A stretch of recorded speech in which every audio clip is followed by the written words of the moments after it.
সংবিধান, ধর্ম এবং বাংলাদেশের আইন।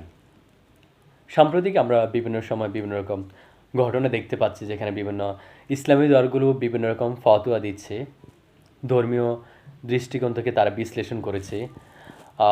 এবং বাংলাদেশে কিছু যারা সংবিধান বিশেষজ্ঞ আছেন তারা বিভিন্ন রকম যুক্তি দিচ্ছেন, যুক্তি খণ্ডন হচ্ছে।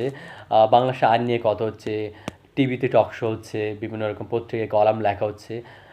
সোশ্যাল মিডিয়াতে বিভিন্ন মানুষ যারা বিভিন্ন মত ও পথ বিশ্বাস করে তারা বিভিন্ন রকম যুক্তি দিচ্ছে। আসলে আম, সে নিয়ে আজকের যে আলোচনা, যে মামুনুল হকের একটা ঘটনা ঘটেছে যেটা নিয়ে সারা বাংলাদেশে তোলপাড় হয়েছে। যেহেতু মামুনুল হক একজন ধর্মীয় আহ, গুরু, তার অনেক অনুসারী আছে, তিনি ধর্মের খুব সূক্ষ্ম সূক্ষ্ম বিশ্লেষণ দেন।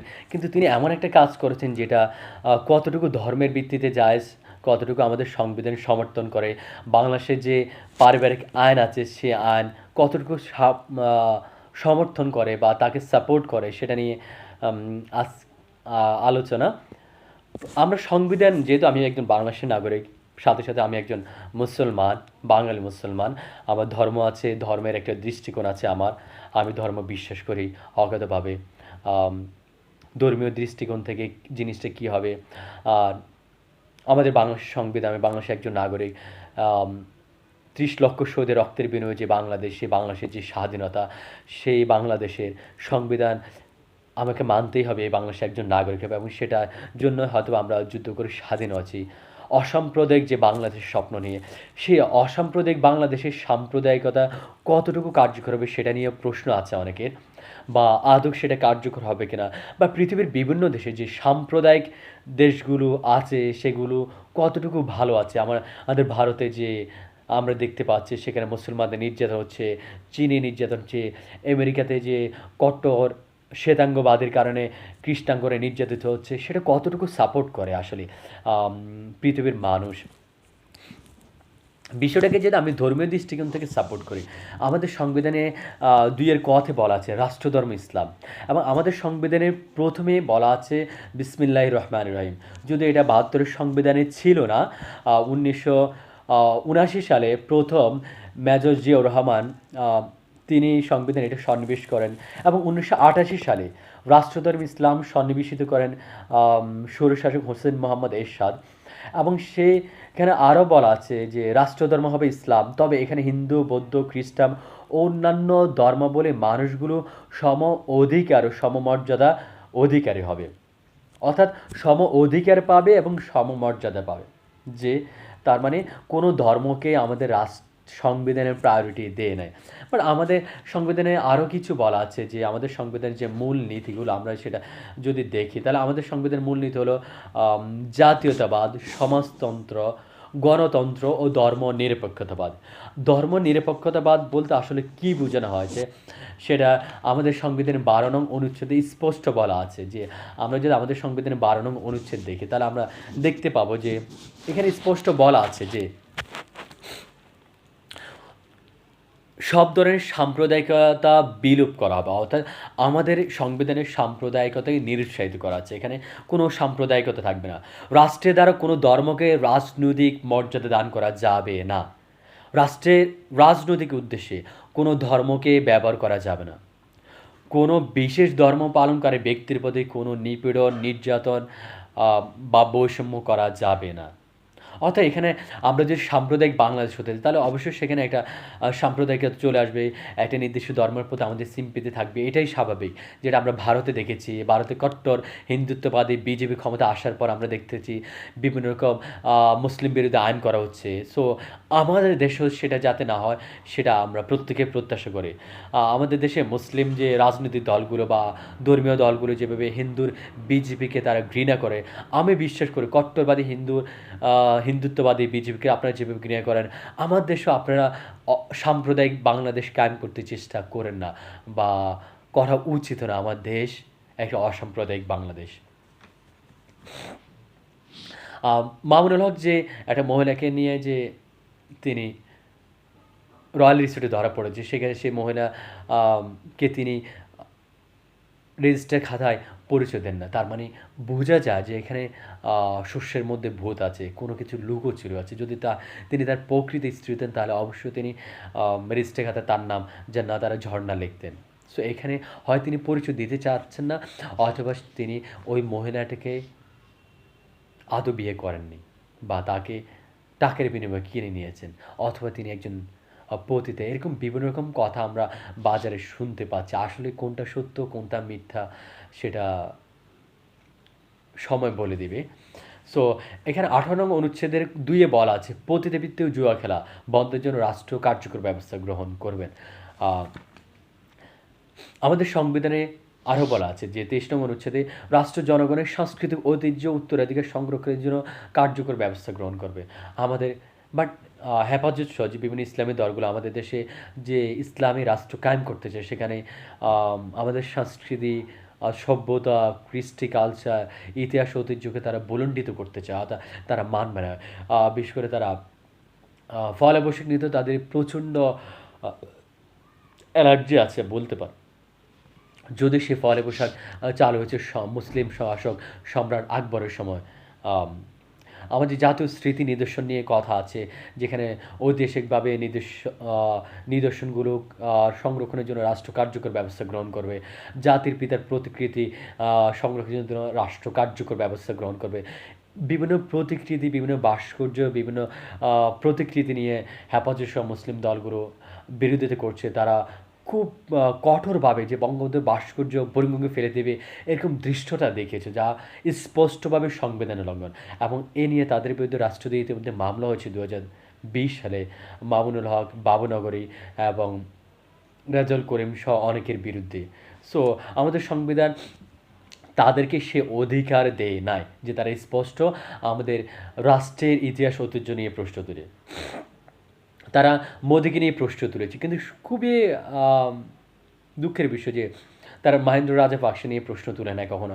তারা চীনের উইগুর মুসলমান নির্যাতন নিয়ে কখনো প্রশ্ন তোলে। তারা আমেরিকা যে কৃষ্ণাঙ্গদের যে হত্যা করা হচ্ছে সেটা নিয়ে তারা প্রশ্ন তুলে। আসলে তাদের প্রশ্ন শুধুমাত্র ভারত এবং মোদিকে নিয়ে প্রশ্ন। সো এটা আসলে রাজনীতি নাকি ধর্মীয় দৃষ্টিকোণ থেকে তোলা হচ্ছে, সেটা বাংলাদেশের মানুষ ভালো করে বুঝতে পেরেছেন ইতিমধ্যে।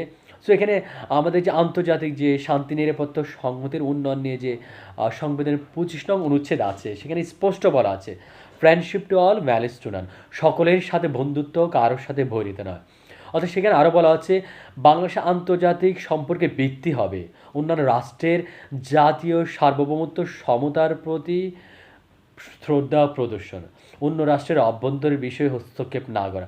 সো ভারতের বিজেপি সরকার যে আসামে সিটিজেন অ্যামেন্ডমেন্ট অ্যাড করেছে, এনআরসি করেছে, সেটা ভারতের অভ্যন্তরীণ বিষয়। সেখানে আমি হস্তক্ষেপ করলে সেটা আমাদের পররাষ্ট্রনীতির স্পষ্ট লঙ্ঘন হবে। সো সেটা করা যাবে না।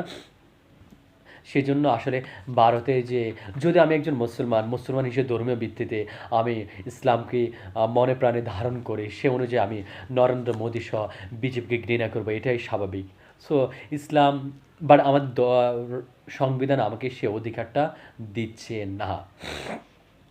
আমাদের সংবিধানের ২৭ নং যে স্পষ্ট বলা আছে, আইনের দৃষ্টিতে সমতা, অর্থাৎ সব নাগরিক আইনের দৃষ্টিতে সমান এবং সমান আইনের সমান আশ্রয় লাভের অধিকারী।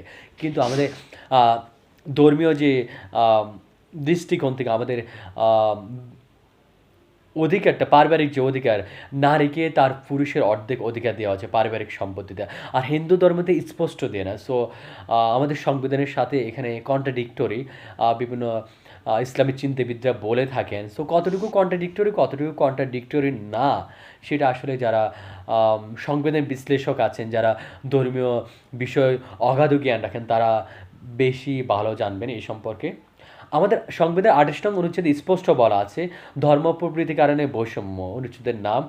সো ২৮ একই বলা আছে, শুধু ধর্ম, গোষ্ঠী, বর্ণ, নারী পুরুষ বা জন্মস্থানের কারণে কোনো নাগরিকের প্রতি রাষ্ট্র কোনো বৈষম্য করতে পারবে না। সো যেহেতু আমাদের রাষ্ট্রীয় যে আইন, সে আইনে নারীর সমান অধিকার পাবে, নারীর প্রতি কোনো বৈষম্য করা যাবে না। কিন্তু ধর্মীয় যে আইন, সেখানে নারীর প্রতি কিছুটা বৈষম্য বিভিন্ন ধর্মে করা আছে। যদি আমরা আমাদের সংবিধানের সাথে তুলনা করি, যদি সেটা কতটুকু বৈষম্য না সেটা আসলে ধর্মগুরু এবং সংবিধান বিশ্লেষকরা খুব ভালো বলতে পারবেন।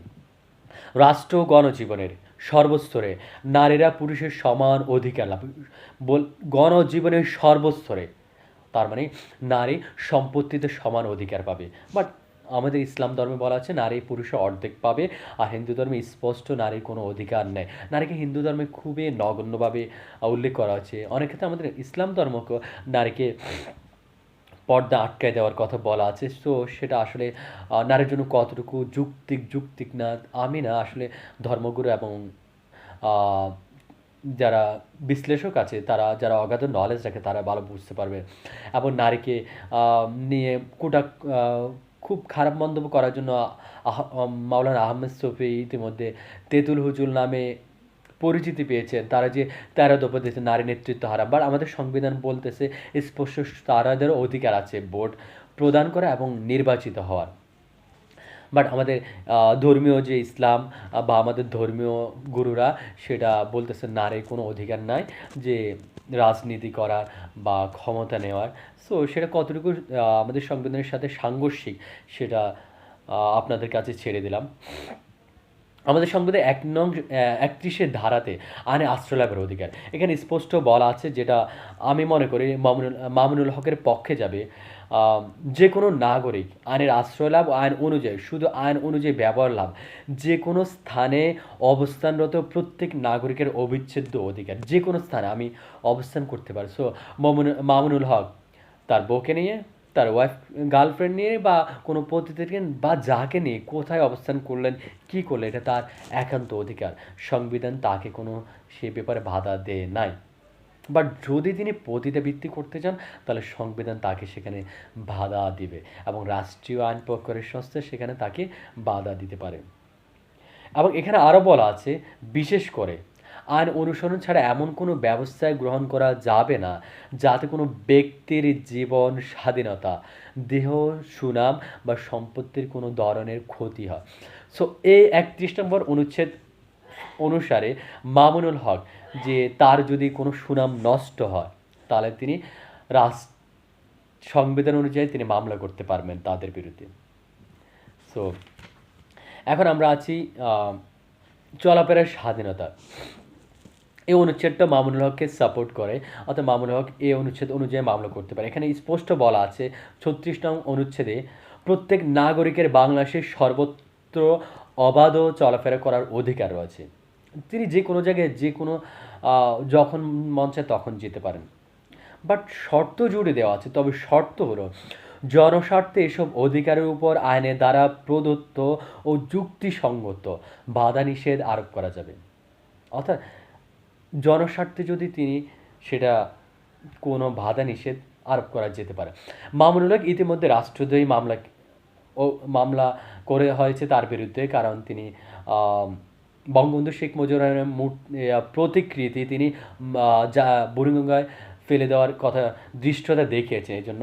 সো যেহেতু তার বিরুদ্ধে রাষ্ট্রীয় মামলা হয়েছে ইতিমধ্যে, সো রাষ্ট্র চাইলে তাকে যে কোনো জায়গায় যেতে বাধা দিতে পারে। সো যদি তিনি বলেন আমার সাংবিধানিক অধিকার ক্ষুণ্ণ করেছে, আমি মামলা করব, তিনি করতে পারেন। বাট শর্তটার কারণে রাষ্ট্র নিজে আত্মসমর্পণ করতে পারে। মামুনুল হক যেহেতু একটা রাজনৈতিক দলের সাথে সম্পৃক্ত, তিনি খেলাপথ মজলিসের মহাসচিব, তিনি হেফাজতে ইসলামের যুগ্ম মহাসচিব এবং ঢাকা মহানগরীর সাধারণ সম্পাদক। সো সমাবেশের অধিকার সম্পর্কে আমাদের ৩৭ নং অনুচ্ছেদে বলা আছে যে প্রত্যেক নাগরিকের শান্তিপূর্ণ ও নিরস্ত্র অবস্থায় সমবেত হওয়ার, জনসভা ও শোভাযাত্রা যোগদান করার অধিকার আছে। তবে শর্ত হলো জনশৃঙ্খলা ও স্বাস্থ্যের স্বার্থে এসব অধিকারের উপর বিধিনিষেধ আরোপ করতে পারবে রাষ্ট্র। এখন মামুনুল হকরা চাইলে হঠাৎ করে তারা সমাবেশ করে ফেলে, তারা মিছিল করে, যেটা আমাদের রাষ্ট্রীয় বিভিন্ন যানবাহনের উপর আঘাত হানে। ইতিমধ্যে আমরা দেখেছি তারা গাড়ি ভাঙচুর করছে, রাষ্ট্রীয় বিভিন্ন প্রতিষ্ঠানে হামলা করেছে, বিভিন্ন ঐতিহাসিক নিদর্শনে হামলা করে বঙ্গবন্ধুর প্রতিকৃতিতে হামলা করছে। সো এই জন্য তাদের সমাবেশের উপর রাষ্ট্র চাইলে বাধা নিষেধ আরোপ করতে পারবে। সংগঠনের অধিকার, মামুন হক ইতিমধ্যে একটা সংগঠন করে এবং সেটা রেজিস্ট্রেশনকৃত বাংলাদেশ নির্বাচন কমিশন কর্তৃক, তার মানে তিনি বাংলাদেশের সংবিধান মানেন। কিন্তু সব জায়গায় আপনাকে মানতে হবে, যেহেতু আপনি একজন বাংলাদেশের নাগরিক। সংগঠন করা আপনার অধিকার আছে, তবে স্পষ্ট বলা আছে যদি সংগঠন আপনি করতে পারবেন না যদি এই কাজগুলো আপনি করেন। এটি নাগরিকদের মধ্যে ধর্মীয়, সামাজিক, সাম্প্রদায়িক সম্প্রীতি বিনষ্ট করার উদ্দেশ্যে গঠিত হলে এই সংগঠন আপনি করতে পারবেন না। এখন হেফাজতে ইসলাম বাংলাদেশ বা খেলাপথ মজলি, এটা ধর্মীয় একটা সংগঠন। আমার ধর্মীয় সংগঠন করার অধিকার বাংলাদেশের সংবিধান দেয় নাই। স্পষ্ট বলা আছে রাজনীতিকভাবে কোনো দলকে সমর্থন করতে পারবে না রাষ্ট্র। সো ধর্মীয়, সামাজিক, সাম্প্রদায়িক সম্প্রীতি বিনষ্ট করার উদ্দেশ্যে গঠিত হতে পারবে না। আর আপনি যেহেতু সাম্প্রদায়িক রাজনীতি করেন ধর্মীয়, অবশ্যই সেটা আপনার ধর্মের পক্ষে যাবে, এটা তো স্পষ্ট বলা আছে। এবং 38 খতে বলা আছে এটি ধর্ম, গোষ্ঠী, বর্ণ, নারী, পুরুষ, জন্মস্থান, ভাষার ক্ষেত্রে নাগরিকের মধ্যে বৈষম্য সৃষ্টি করার উদ্দেশ্য। অবশ্য যেহেতু তারা সাম্প্রদায়িক দল করেন, ধর্মীয় দল, তারা যে স্পষ্ট বিভিন্ন রকম ওয়াজ মাহফিল বলেছেন যে তারা বাংলাদেশে ইসলাম কায়েম করতে চান, যেটা আমার রাষ্ট্রধর্ম ইসলাম আছে, কিন্তু বাংলাদেশে অসাম্প্রদায়িক বাংলাদেশের কথা বলা আছে। এবং আপনি বলা যে তার যদি আপনি সাম্প্রদায়িক দল কায়েম করেন, তাহলে অবশ্যই আপনি অন্য ধর্মের প্রতি বৈষম্য করবেন, কিঞ্চিত হলো, এটা স্বাভাবিক ব্যাপার। এবং এটাও বলা আছে এটি রাষ্ট্রবানাগরিকদের বিরুদ্ধে বা অন্য কোনো দেশের বিরুদ্ধে সন্ত্রাসী বা জঙ্গি কার্যক্রম পরিচালনার উদ্দেশ্যে গঠিত হলে সে সংগঠন আপনি করতে পারবেন না। ইতিমধ্যে আমরা দেখেছি বিভিন্ন রকম জঙ্গি সংগঠনগুলো বাংলাদেশে মাথা চাড়া দিয়ে উঠেছিল।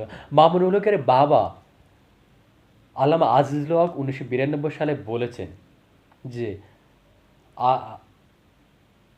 তালেবানরা চাইলে বাংলাদেশ থেকে আমি তালেবানদের জন্য লোক পাঠাবো। তার মানে তারা একজন সাম্প্রদায়িক, তারা অন্য দেশের জঙ্গি সংগঠন হিসেবে ব্যবহার হতে চায়। সো এই জন্য আপনি সংগঠন করার জন্য আপনাকে বাংলাদেশের সাংবিধানিক যে পন্থা সেটা অবলম্বন করতে হবে, আদারওয়াইজ আপনার সংগঠন নিষিদ্ধ করা হতে পারে। চিন্তা ও বিবেকের বাক স্বাধীনতা, চিন্তা ও বিবেকে আপনার যে কোনো কিছু বলার অধিকার আছে, বাট শর্ত আছে সংবিধানে। রাষ্ট্রের নিরাপত্তা, বৈদেশিক রাষ্ট্রের সঙ্গে বন্ধুত্বপূর্ণ সম্পর্ক, জনশৃঙ্খলা, শালীনতা, নৈতিকতা রক্ষার স্বার্থে আদালত অবমাননা, মানহানি বা কোনো অপরাধ সংগঠনের প্ররোচনা দিতে পারে, এরূপ কোনো কার্য আপনি করতে পারবেন না। আপনি যেমন আপনি যে কোনো কথা বলবেন, কিন্তু আপনার কথা শুনে আপনার কিছু অনুসারে যায় থানা আক্রমণ করবে, ইউনো অফিস ভাঙচুর করে, বাস ভাঙচুর করে, সেই কথা আপনি বলতে পারবেন না, স্পষ্ট বলা আছে। এবং আপনার কথা বিদেশি কোনো রাষ্ট্রের সাথে আমাদের সুসম্পর্ক নষ্ট, এটা বলতে পারবেন না, 39(2) স্পষ্ট বলা আছে। সো আপনারা অনেক কিছু বলতেছেন যেটা হয়তো আমাদের সাথে বিদেশি কোনো রাষ্ট্রের সুসম্পর্ক নষ্ট হলে সেই কথা বলার আপনাকে অধিকার দেয় নাই। অর্থাৎ আমরা রুশো বলেছিলেন man is free but everywhere he is in chain. মানুষ মুক্ত কিন্তু একটি শৃঙ্খলা আবদ্ধ। অর্থাৎ আমি স্বাধীন বলে আমি যা মন চাই তা বলবো, সে অধিকার আমাকে সংবিধান দেয় নাই। ধর্মীয় স্বাধীনতা সম্পর্কে 41 নম্বর অনুচ্ছেদে বলা আছে প্রত্যেক নাগরিকের যে কোনো ধর্ম অবলম্বন, পালন বা প্রচারের অধিকার আছে। সো আমার বাংলাদেশে আপনি হিন্দু ধর্ম প্রচার করতে পারেন, পালন করতে পারেন, বৌদ্ধ, খ্রিস্টান, মুসলমান, আমার দেশে ম্যাক্সিমাম মুসলমান মানুষ, তারা প্রত্যেকে তার নিজের ধর্ম পালন করার অধিকার দিয়েছে। কারো অধিকার নাই কারো ধর্মকে বাধা দেওয়ার। বাট আমরা বিভিন্ন সময় বিভিন্ন ধর্মগুরু, সেটা হিন্দু ধর্মগুরুদের দেখেছি তারা মুসলমানদের ধর্ম নিয়ে কটাক্ষ করে। মুসলমানদের কিছু মাওলানাকে দেখেছি তারা খুব খুব স্পষ্টভাবে তাদেরকে হিংসার প্রতিধ্বনির মাধ্যমে তারা ওয়াজ করে, সেটা স্পষ্ট আমার সংবিধানের লঙ্ঘন। আপনি কারো ধর্মকে আঘাত করতে পারেন না একজন অসাম্প্রদায়িক মানুষ হিসেবে, অসাম্প্রদায়িক দেশের নাগরিক হিসেবে। আবার এখানে স্পষ্ট বলা আছে প্রত্যেক ধর্মীয় সম্প্রদায় উপসম্প্রদায়ের নিজস্ব ধর্মীয় প্রতিষ্ঠান স্থাপন, রক্ষণ ও ব্যবস্থাপনার অধিকার আছে। তবে শর্ত হলো আইন শৃঙ্খলা ও নৈতিকতা বিরোধী কোনো কর্মকাণ্ডে লিপ্ত হতে পারে না। আবার আপনি ধর্ম পালন করবেন, ধর্মীয় প্রতিষ্ঠান স্থাপন করবেন, কিন্তু ধর্মীয় প্রতিষ্ঠান থেকে আপনি আইন, জনশৃঙ্খলা ও নৈতিকতা বিরোধী কোনো কাজ করতে পারবেন না। অর্থাৎ আপনি মন্দির থেকে আমার রাষ্ট্রবিরোধী কোনো অপরাধ করতে পারবে না, আমার জনশৃঙ্খলা বিরোধী, নৈতিকতা বিরোধী বা আইন বিরোধী কোনো অপরাধ করতে পারবে না।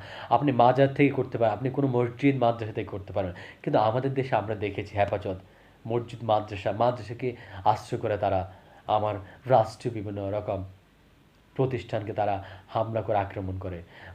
মসজিদে কে তারা ব্যবহার করতেছে বিভিন্নভাবে, বিভিন্ন ধর্মাবলী, বৌদ্ধ, প্রেগাড়ো, আমরা দেখেছি বিভিন্ন রকম ধর্মীয় উগ্রবাদ মানুষগুলো ধর্ম নিয়ে যারা ব্যবসা করে, সেটা মুসলমানের কিছু আছে, হিন্দু আছে, বৌদ্ধ, খ্রিস্টান, বিভিন্ন ধর্মের মানুষ আছে যারা ধর্ম নিয়ে আমরা মারমারে দেখছি, মারমারে বৌদ্ধ মানুষগুলো ধর্মের কারণে যে তারা কি নির্যাতন করতেছে আরেকখানে মুসলমান। ভারতে আমরা দেখেছি হিন্দুত্ববাদ, বিজেপি, আরও কোনো দেশে ধর্মীয় সাম্প্রদায়িক দলগুলো কোনো দেশে ভালো কিছু করতেছে না, এমনকি আমার দেশেও না। মায়ানমারে না, না পাকিস্তানে, না চীনে, না ভারতে, না শ্রীলঙ্কা, কোনো দেশে না। এরপর আপনারা আমার দেশে সাম্প্রদায়িক বাংলাদেশ চান। সবচেয়ে মামুনুল হকের সবচেয়ে সাপোর্ট করবে যে অনুচ্ছেদটি, সেটা হলো 43 নং অনুচ্ছেদ। সেখানে স্পষ্ট বলা আছে গৃহ ও যোগাযোগের সংরক্ষণ। এখানে খুব, আমি যদি পড়ি 43 ক অনুচ্ছেদে বলা আছে প্রত্যেক নাগরিকের নিজ গৃহে প্রবেশ, তল্লাশি, আটকের হাত থেকে নিরাপত্তা লাভের অধিকার সংবিধান তাকে দিয়েছে। 43 খতে বলা আছে প্রত্যেক নাগরিকের চিঠিপত্রের ও যোগাযোগের অন্যান্য উপায়ের ক্ষেত্রে গোপনীয়তা রক্ষার অধিকার থাকবে। অর্থাৎ মামুনুল হক যে কথা বলেছেন তার স্ত্রীর সাথে, কার সাথে কথা বলেছে, কোন মহিলার সাথে কথা বলেছেন, এগুলো ফাঁস করা স্পষ্ট সংবিধান বিরোধী কাজ। সো সেই জন্য মামুনুল হক চাইলে মামলা করতে পারবেন তাদের বিরুদ্ধে, এবং ইতিমধ্যে স্পষ্টভাবে তিনি বলেছেন যে তিনি, তার সংবিধান লঙ্ঘন হয়েছে, তিনি রাষ্ট্রীয়ভাবে তার বিরুদ্ধে ব্যবস্থা নেবেন, এবং তিনি ধর্মীয়ভাবে আল্লাহর কাছে নালিশ পর্যন্ত করছেন। তবে এ অনুচ্ছেদের শর্ত জুড়ে দেওয়া আছে। শর্ত হলো রাষ্ট্রের নিরাপত্তা, জনশৃঙ্খলা, জনসাধারণের নৈতিকতা বা জনস্বাস্থ্যের স্বার্থে এসব অধিকারের উপর আইন অনুসারে যুক্তিসঙ্গত বাধা নিষেধ আরোপ করা যাবে রাষ্ট্র চাইলে। সো আপনার যে সাংবিধানিক অধিকার, সো সে অধিকারের উপর রাষ্ট্র চাইলে বিধিনিষেধ আরোপ করতে পারবে। কারণ আপনি ইতিমধ্যে রাষ্ট্রবিরোধী মামলা খেয়েছেন, সো রাষ্ট্র চাইলে আপনাকে ওই রাষ্ট্রবিরোধী মামলার কারণে আপনাকে আপনি বিভিন্ন রকম কিছু প্রকাশ করতে পারে যদি সেটা রাষ্ট্রবিরোধী কোনো অপরাধে জড়িত হয়।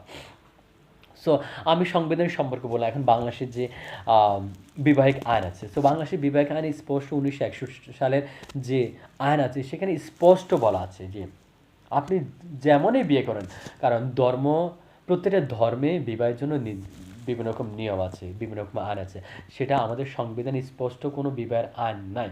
বাট আমাদের যে পারিবারিক আইন আছে মুসলিম পারিবারিক 1961 সালে, সেখানে স্পষ্ট বলা আছে যে আপনি যেভাবে বিয়ে করেন আপনাকে রেজিস্ট্রেশন করতে হবে। সো আপনি যেহেতু রেজিস্ট্রেশন করেননি, তার মানে আপনি বাংলাদেশে আইন আইন লঙ্ঘন করেছেন। বাট ধর্মীয়ভাবে রেজিস্ট্রেশনের কথা স্পষ্ট ধর্মগ্রন্থগুলোতে স্পষ্ট লেখা না, দুজন সাক্ষী ধর্মীয় যে রীতিনীতি আছে সেটা অনুযায়ী আপনি বিয়ে করতেই পারেন। সো ধর্মীয় ভিত্তিতে যদিও এখন আমরা যে জান্নাত আর ঝর্ণার যে ডায়েরি পেয়েছি, যেহেতু তার সব কথা সত্য মামুনুল হক মেনে নিয়েছে, অডিও রেকর্ড, ভিডিও রেকর্ড, তার কালো বোরকা না সাদা বোরকা, তার দ্বিতীয় স্ত্রীর সাথে কথা, সব কিছু মেনে নিয়েছেন। সো আমি এটাও মেনে নিয়ে হয়তো বলতেছি যে তার 3টে ডায়েরিও সত্য। সো সেই ডায়েরিতে জান্নাত স্পষ্ট বলেছেন যে মামুনুল হক তাকে টাকার বিনিময়ে কিনে নিয়েছেন, তাকে বিয়ের নামে তার সাথে প্রহসন করেছে, এই জন্য তিনি আল্লাহর কাছে নালিশ করেছে, এবং তিনি এই বলেছে আমি মামুনুল হককে ভালোবাসি কি ভালোবাসি না সেটা নয়, মামুনুল হক আমার জীবনকে নরক বানিয়ে দিয়েছেন। অতএব এটা বোঝা যাচ্ছে মামুনুল হক আসলে তাকে শরীরসম্মতভাবে বিয়ে করেননি, অথবা টাকার বিনিময়ে তাকে জিম্মি করে ফেলেছেন, যেহেতু একজন অসহায় ছিল। সো এই দৃষ্টিতে মামুনুল হক দোষী সাব্যস্ত হবেন। তো বাংলাদেশের যে পারিবারিক আইন, ধর্মীয় যে আইন এবং মাওলানা আজহারি যে স্পষ্ট বলেছেন যে তিনি বলেছেন যে বিয়ে ডাকঢোল পিটিয়ে করতে হবে, সবাইকে জানিয়ে করতে হবে। বিয়ে এবং জেনে একই কাজ, একটা হলো সামাজিক স্বীকৃতি আর একটা হলো সামাজিক স্বীকৃতি না।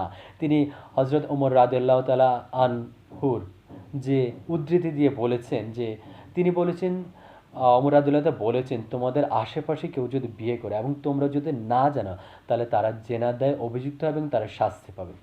সো আপনি বিয়ে করেছেন, আপনার প্রথম স্ত্রী জানে না, আহ, আপনার শাশুড়ি জানে না, ছেলে জানে না, পাড়া প্রতিবেশী কেউ জানে, সো এটা কতটুকু গ্রহণযোগ্যতা ধর্মীয় দৃষ্টিকোণ থেকে বলা। আবার এটা সবচেয়ে দুঃখজনক, আপনি বিয়ে করছেন, ধরে নিলাম আমি সত্য, আপনার কথনের 17 জন মানুষ মারা গিয়েছে, তাদের রক্তের উপর পাড়া দিয়ে আপনি কীভাবে বিনোদন করতে যান?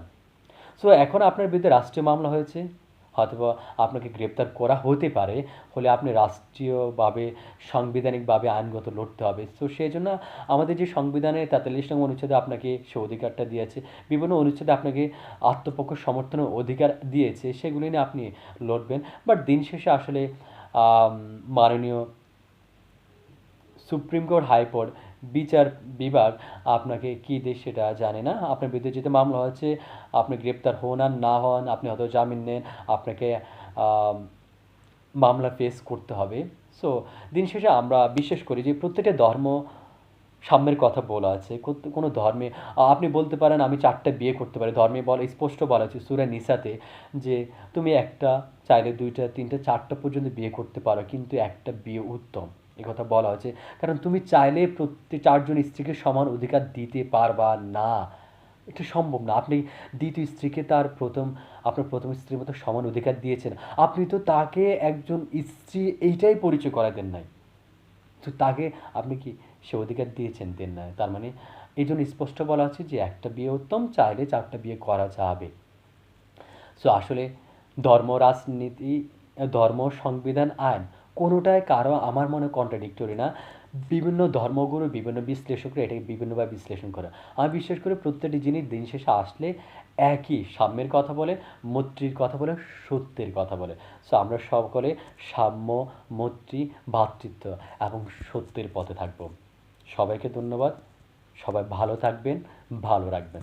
আসসালামু আলাইকুম ওয়া রাহমাতুল্লাহি ওয়া বারাকাতুহু।